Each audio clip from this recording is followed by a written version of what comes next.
જ્ઞાન ઘટે કોઈ મુંઠકી સંગત, ધ્યાન ઘટે બિન ધીરજ લાયે, પ્રીત ઘટે કોઈ મૂંગે કે આગે, ભાવ ઘટે નિત હી નિત જાયે, સોચ ઘટે કોઈ સંત કી સંગત, રોગ ઘટે કઈ ઓસડ ખાયે, કવિ ગંગ કહે સુન શાહ અકબર, દારિદ્ર ઘટે હરિ કો ગુણ ગાયે. આ એક જગ્યાએ અમારો કાર્યક્રમ હતો ને હું આ કવિ ગંગનો છંદ બોલ્યો. મારા ભેગા મારા એક મિત્ર ને એનો દીકરો બે સાંભળવા આવ્યા હતા. એમાં 8-10 દી પછી બીજો કાર્યક્રમ હતો નજીકમાં જ, એટલે મેં કીધું આજ તો રાજકોટમાં જ કાર્યક્રમ છે તો આવો કાર્યક્રમ સાંભળવા. ત્યાં એ ભાઈની ઘરવાળી કે તિરુભાઈ બધું બંધ રાખજો, તમે પ્રોગ્રામ કરો છો ને બરોબર છે, આ રહેવા દો. મેં કીધું કામ? મને કે ત્યાં તમે કવિ ગંગનું કાંઈ બોલ્યા હતા? મેં કીધું હા. તો મને કે તેદુના તમારા ભાઈ કામ નથી કરતા ને અહીંયા ભજન કર્યા રાખે બેઠા બેઠા કે દારિદ્ર ઘટે હરિ કો ગુણ ગાય એમ. અને છોકરો નિશાળે નથી જતો, એ કે કાયમ જાય ત્યાં આપણો ભાવ ઘટી જાય. આવું સમજા વિનાનું સંભળાઈ જાય ને તોય ડખો થાય એમ. હા, સાંભળે અને પછી સમજે પછી જીવનમાં ઉતારે ને તો એની મજા આવે. એક દી એક છોકરો એના બાપાને કે બાપા મોઢામાં બહુ દુખે છે અને મને એવું લાગે છે કે નક્કી અકલ દાટ ઉગતી હોય એમ દેખાય છે. તઈ એના બાપાએ કીધું કે કોડો થામાં અકલ દાટ અટાણે ન ઉગે તો લગ્ન થયા પછી ઉગે. દીકરાઓ બજારે બટેટાની થેલીઓ લઈને જવું પડે ને લેવા માટે, ચોખા ને ઘઉં ને, તઈ અકલ દાટ ઉગવા માંડે. નિશાળે છોકરા બેઠા હતા ને સાહેબે છોકરાઓને પ્રશ્ન કર્યો. એ કે હું એક પ્રશ્ન કરું, આવડે એ ઊંચી આંગળી કરજો. એટલે કે ભલે. એટલે સાહેબે પ્રશ્ન કર્યો એ કે એવી કઈ સીટી છે એ વાગે છે અને આપણને લાગતી નથી? ત્યાં તો અમારે છગને ધડ ઊંચી આંગળી કરી, ઉભો કર્યો. એ કે તને આવડે છે કે હા? એ કે એવી કઈ સીટી છે જે વાગે છે પણ આપણને લાગતી નથી? તઈ છગને કીધું કે એ સિસોટી. બોલો આને કોણ સમજાવે સાંભળા એમ? હા, નિશાળે છોકરાઓને સાહેબે કીધું એ કે 7 વાર છે એમાંથી હંતાઈ કરતા હારો વાર કયો મગન ઉભો થઈને કે ઈ જમણ વાર. બોલો, અને ઈ કોકને ન્યા હોય તો એમ પોતાને કીરે હોય તો કણે નળિયા હોહરો જાય એમને. આ એક શેઠ તો મરણ પથારીએ પડ્યા હતા. એના છોકરા ને એની ઘરવાળી ને બધા પલંગ પાસે બેઠા હતા. એટલે શેઠ કે મારે હવે એ કે જવાનો સમય થઈ ગયો છે. તેનો ડ્રાઈવર ઉભેલો. એ કે શેઠ તો ગાડી કાઢું. આખી જિંદગી હુકમના પાલન જેને કર્યા. હા, એક ચોર તો આમ બંગલામાં ચોરી કરવા ગયો ને તેજુરી તોડી અને રૂપિયા લઈ લીધા. તો 3-4 જણા એ થઈને આમ તેજુરી તોડેલી. એટલે એકે કીધું કે ભાઈ અટાણે ગણી લ્યો. અટાણે ગણી લ્યો. તો એક બોલ્યો કે ભાઈ ગણવાના ન હોય. કેમ? એ કે અટાણે લઈને અહીંથી ભાગો, હમણાં એ કે કદાચ કોઈ દેખી જાય ને જપાજપી થઈ જાય. ગણવાના ન હોય. અરે કે ગણવા પડે, સવારે માથાકૂટ થાય. કેટલા હતા કેટલા નહીં. ઓલો કે ભાઈ ગણવા નથી, તું લઈને ભાગ નહીં, સવારે જેટલા હશે એટલા છાપામાં ટોટલ આવશે. આટલા જ હતા એમ. એટલે આપણે નક્કી કરી લેવું કે આટલા જ હોય એમ. હા, ચોરી કરવા માણસો જાય છે ને એ હકીકતમાં બીજાને એમ કે છે કે ભલા માણસ સારું કામ કરો. હા, ચોરી કરવા માણસો જે જાય છે ને એ લોપિયાનું ધન લઈને વયા જાય કે લોપિયાનું ધન ધૂતારા ખાય. કારણ કે ચોરી થાય ને તો સમજી લેવાનું કે આને ક્યાંય સપ્તાહમાં પૈસા નથી વાપર્યા એટલે ઓલા ઘીરે આવીને લઈ ગયા. હારા કામમાં માણસ પૈસા વાપરે ને. આમ તો રૂપિયા માણસ કેટલા કમાય છે એ મહત્વનું નથી, કેવા રૂપિયા આવે છે એ મહત્વનું. રૂપિયા પાપના છે કે ધર્મના છે એની સાબિતી છે કે હા એની સાબિતી છે કે શું? એ કે તમે રૂપિયા કમાણા પછી તમે કોઈ હારા કામમાં રૂપિયાને વાપરો ને તેથી એમ માનજો કે તમારા રૂપિયા છે ને હકના મહેનતના છે. અને તમને રૂપિયા મળ્યા પછી તમે પાપના માર્ગે પૈસા વાપરો તેથી નક્કી કરી લેવાનું કે આ રૂપિયો પાપનો છે, ધર્મનો નથી. હા, રૂપિયા માણસ ક્યાંથી લાવે છે, કેવી રીતે કમાય છે એની ખબર ન્યા પડી જાય કે માણસ રૂપિયો કઈ જગ્યાએથી લાવે છે ને કેવા લાવે છે. એક કંપનીમાં જઈને એક ભાઈ શેઠને કે મને નોકરીમાં રાખી લ્યો. મને નોકરીમાં રાખી લ્યો, હું તમારું બહુ સારું કામ કરીશ. શેઠ કે હું તને ઓળખતો નથી, તું ઓળખાણ આપ. કઈ કંપનીમાં હતો, શું કાંઈ ઓળખાણ વિનાનો અહીં હું કંપનીમાં તને રાખું નહીં. ઓલો કે શેઠ એ તો ધીરે ધીરે ઓળખાણ થઈ જાય. મારી ઓળખાણી જેટલા થઈ છે ને એને બેડો પાર થઈ ગયું એટલે તો સર્ટિફિકેટ નથી આપ્યા એને. હા, એક શેઠ એના નોકરને કે મહેનત કરી અને કાંઈક સારું કામ કરો. હા, નહીતર નોકરીમાંથી તમારે હાથ ધોઈ નાખવા પડશે. હા, હું જોઉં છું 8 દીથી કે તું હું આવું ત્યારે કામે લાગે છે. આમ તો ખૂણાની માલી પર બેઠો જ હોય, ખહુર્યું કૂતરું બેઠું હોય એમ. હા, તો એ કે મહેનત કરો ને તો કંઈક કમાહો અને નકર નોકરીમાંથી કાઢી મૂકીને તો તમારે એ કે નોકરીમાંથી હાથ ધોવા જોઈએ. એ કે તો હાબુના પૈસા બેચ્યા. એક ભાઈ તો બહુ લોભ્યો, અતિ લોભ, જીવનની માલિપા લોભ એનું મહત્વ છે. માપવાળો લોભ હોય ઈ નહીં સારું, માપે લોભ હોય તો વાંધો નહીં, પણ અતિ લોભ થઈ જાય ને તોય સારું નહીં. આ એક ભાઈને કાંઈ સંતાન નહીં, લગ્ન થયા એને 10 વર્ષ થઈ ગયેલા. એમાં હનુમાનજીના મંદિરે જઈ અને દર્શન કર્યા અને વળી માનતા કરી કે મારે ત્યાં જો એક દીકરો થાય ને તો તમારા ચરણે હું હીરાનો હાર ધરીશ. એ માનતા કરીને વયો ગયો. એમાં એને ત્યાં એક વર્ષે દીકરો થયો. પછી તો મૂંઝાણો એવો કે હીરાનો હાર તો મોંઘો પડી જાય એમ. આ છોકરો મોટો થઈને હું હીરાનો હાર હનુમાનજીના ચરણે ધરીશ ને એટલું કમાઈને નહીં આપે, કારણ કે એના છોકરાઓને એને ખબર હોય ને એમ. પણ એ છોકરો વરહદીનો થયો અને લોભિયો માણસ, એને એમ થયું કે હવે હીરાનો હાર હનુમાનજીના ચરણે કેમ ધરવો એમ. તો છોકરાનું નામ વરહદી સુધી ન પાડ્યું. અને વરહદી એની બેનને બોલાવીને કીધું કે આ મારા દીકરાનું નામ તમારે હીરો રાખવાનું છે. અરે પણ કે આની રાશિ કુંભ આવે છે ને હીરો? હા, એ કે હું કહું અહીંયા કુંભ બુંભ કઈ ન હાલે. તારે 50 ને બદલે 100 રૂપિયા આપીશ ફુયારાને, પણ તું નામ આનું હીરો જ પાડજે. એમાં મારે ઈ તમને ન ખબર પડે, મને જબરો લાભ છે. પણ કે એવો તમને શું લાભ છે? એ કે તું હીરો નામ રાખ. એમાં એ વરહદી એના ફઈએ વળી નામ પાડ્યું છોકરાનું હીરો. પછી ઈ હીરો એના પછી પાછો 2 વર્ષનો થયો, 3 વર્ષનો હીરો થયો. તઈ ઈ લોપિયો માણસ હનુમાનજીના મંદિરે હીરાને હાર પહેરાવીને લઈ ગયો, ફૂલનો હાર પહેરાવીને લઈ ગયો. ત્યાં જઈને હનુમાનજીને પગે લાગ્યો કે મેં માનતા કરી હતી કે મારે ત્યાં દીકરો થાય તો હનુમાનજી મહારાજ તમારા ચરણે હું હીરાનો હાર ધરીશ. એમ કરીને હીરાના ડોકમાંથી ફૂલનો હાર કાઢી અને હનુમાનજીના ચરણે ધરી દીધો. બોલો, આ લોભ. હા, લોભનું માણસના જીવનમાં માપ હોવું જોઈએ. લોભ કેટલો કરે છે એ મહત્વનું નથી, લોભ કેવો કરે છે ને એ મહત્વનું છે. હા, એક જગ્યાએ તો રામપારાયણનું આયોજન, હમણાં દુકાળમાં બહુ રામ કથાના આયોજન થયા છે. અમારા પ્રોગ્રામ આવ્યો, ઘેરે આવે તો ઘણા મને હજી તો આમ ઘેરે આવીને એમ પૂછે કે ધીરુભાઈ પ્રોગ્રામ માટે આવ્યા છે? હું સામેથી પૂછું છું, ગાયું માટે છે ને? કારણ કે આપણને ખબર જ હોય એમ. અને ઘણા કાર્યક્રમો કર્યા છે અમે, પરમાત્માએ અમને વાણી આપી છે, તમે વાણીથી સહકાર આપી છે. પણ એક જગ્યાએ રામપારાયણનું આયોજન હતું. એમાં એક ભાઈનો છોકરો ખોવાઈ ગયો, રોતો રોતો છૂટો પડી ગયેલો. તો કોઈક ભાઈ ઉપાડીને વળી વ્યાસપીઠ ઉપર લઈ ગયા છોકરાને. છોકરાઓને પૂછ્યું કે તારા બાપુજીનું નામ શું, તારા પપ્પાનું નામ શું? છોકરો કે રમેશભાઈ રેડિયાવાળા.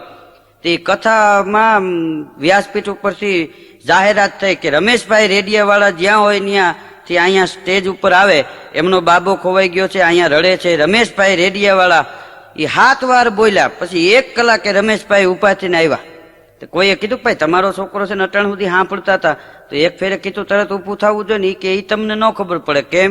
એ કે આપણી મફતમાં જાહેરાત થાય છે ને, આપણે રેડિયાની દુકાન છે, રેડિયા રિપેર કરી છે એમ.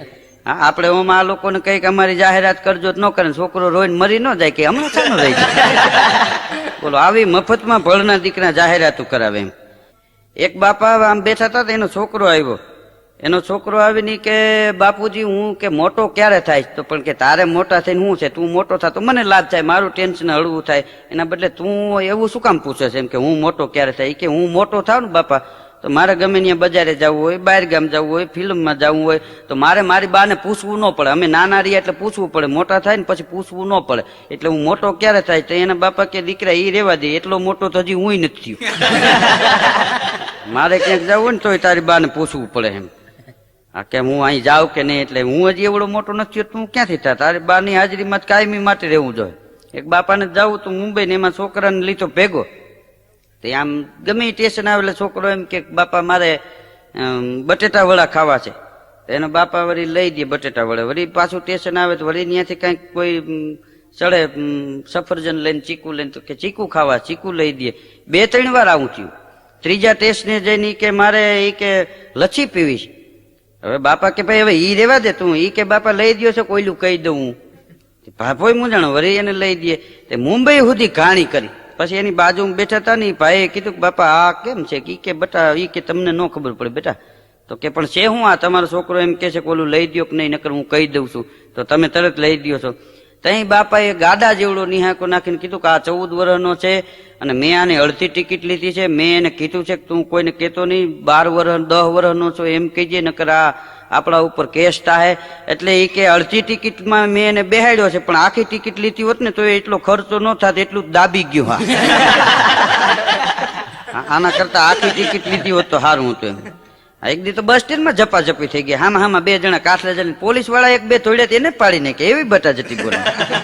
અને પછી માંડ થારે પડ્યું, હામાં પકડી રાખ્યા. પણ છે હું ઓલો કે આ ખિસ્સા કાતરું છે, મારા ખિસ્સામાં ઈ કે હાથ નાખ્યો ને પકડાઈ ગયો.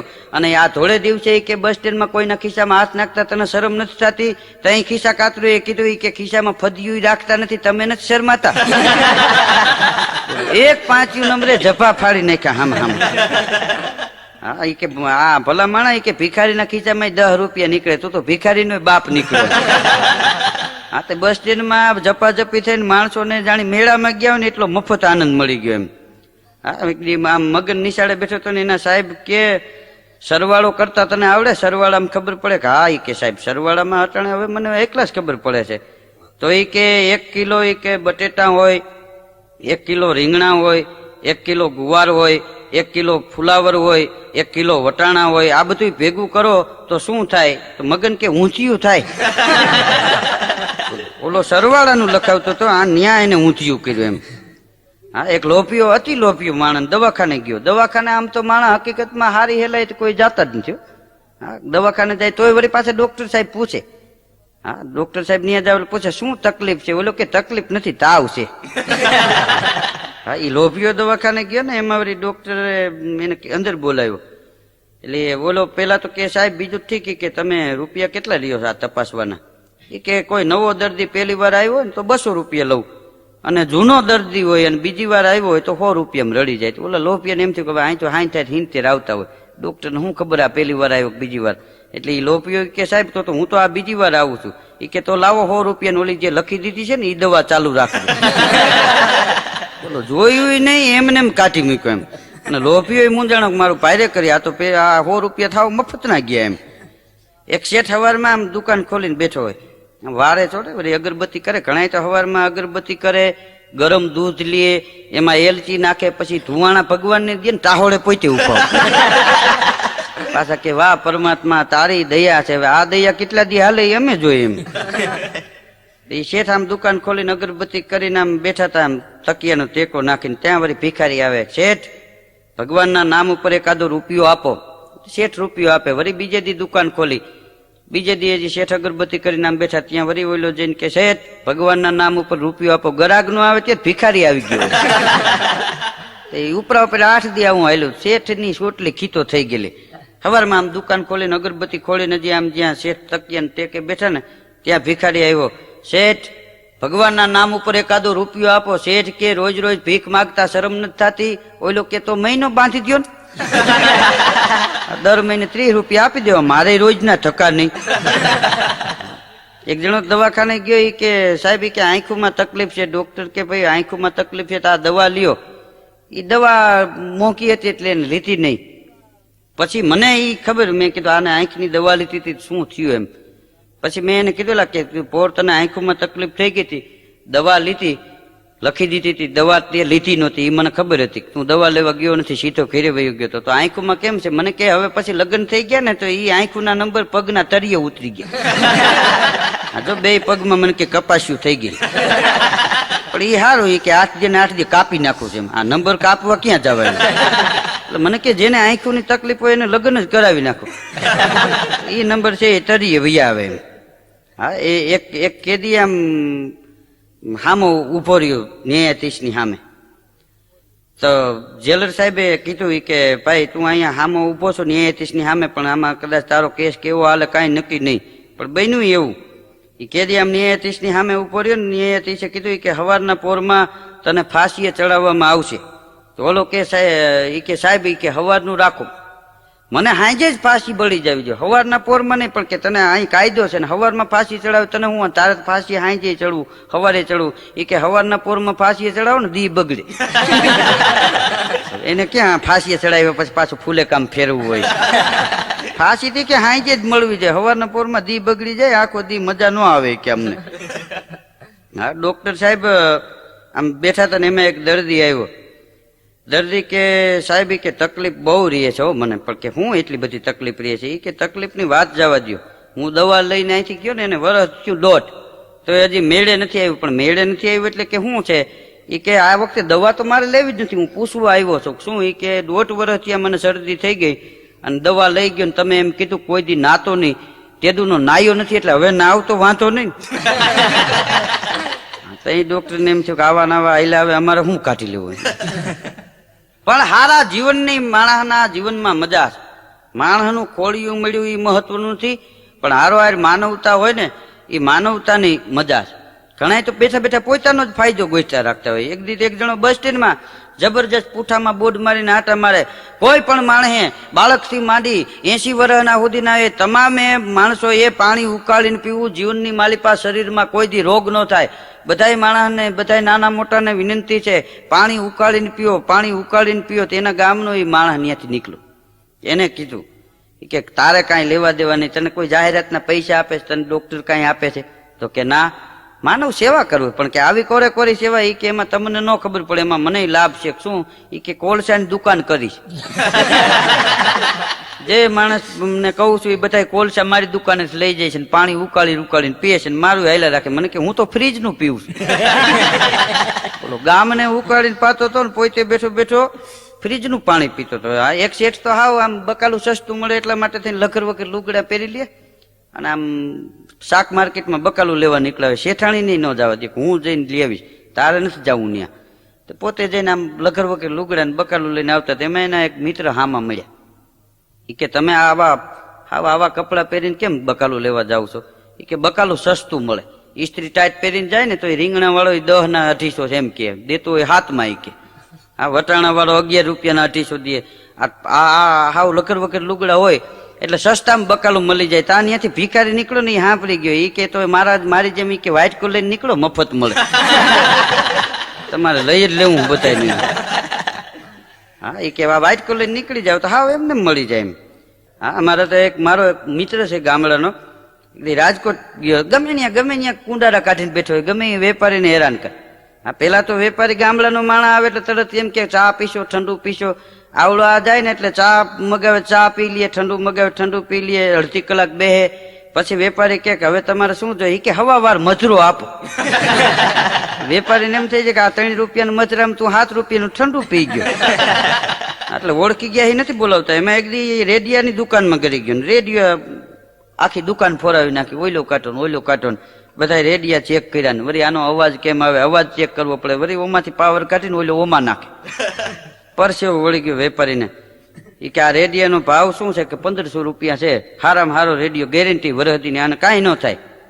તો ઓઈલો કે આમાં સ્ટેશન કેટલા પકડાય? બધાય પકડાય. એ કે ખોટું બોલતા ન હોય કે શેઠ? અરે કે અમારી ગેરંટી લખી દે, બધાય સ્ટેશન આમાં પકડાય. એ કે તો પોલીસ સ્ટેશન પકડી દે. વેપારીને પરસેવો વાળી દીધો. એ કે પોલીસ સ્ટેશન ને રેલવે સ્ટેશન બે તો ખાસ પકડાવવા. એમ કરીને ચા પીને દુકાનમાં બહાર નીકળી ગયો. આને કોણ સમજાવે? સાંભળા, આને કઈ મોંઘવારી ન નડે. આમ ભિખારી રોડ માંથી બોર્ડ મારીને બેઠો. આમ રોડ ઉપર જબરું પાટિયું માર્યું હતું. એ કે આ સુરદાસ ને આંતડા ભિખારીને કઈક મદદ કરો એવું બોર્ડ મારીને પલોઠી વાળીને બેહેલો. એમાં એક ભાઈ ત્યાંથી નીકળેલા. એને એમ થયું સ્કૂટર ઉભું રાખીને ક્યાં આપવું, પણ બહુ ધર્મ પ્રેમી માણસ એટલે રૂપિયાના સિક્કાનો આમ ઘા કર્યો. ત્યાં એક આડી ગાય પડી એટલે સ્કૂટરની બ્રેક મારી. પણ જે લુગડું પાછરું હતું, પાટિયું લગાડ્યું હતું કે આંતડાને કઈક મદદ કરો, એ રૂપિયો ઉલડી અને પાછરું તું લુગડું એની બહાર પડ્યો. તો ઓલા ઉભા થઈને પાછો લુગડા માંથી મૂકી દીધું. એટલે ઓલો સ્કૂટર વાળો કે ભલા માણા કે તું આમાં લખ્યું છે આંતડાને મદદ કરો અને તું તો દેખતો છો આ રૂપિયો તો આમ વયો ગયો. એ કે ભાઈ આ જેને બોર્ડ માર્યું છે એ હાજર નથી, હું તો ટેમ્પરરી બેઠો છું. તો કે આ પાટિયું માર્યું એ ક્યાં ગયો છે? ઈ સુરદાસ કે એ તો ફિલ્મમાં ગયો છે. બોલો, આવા બોર્ડ મારીને માણસ રૂપિયા કમાય છે એમ. હા, માણસો ગમે ત્યાં એનો લાભ ગોતી લે એમ.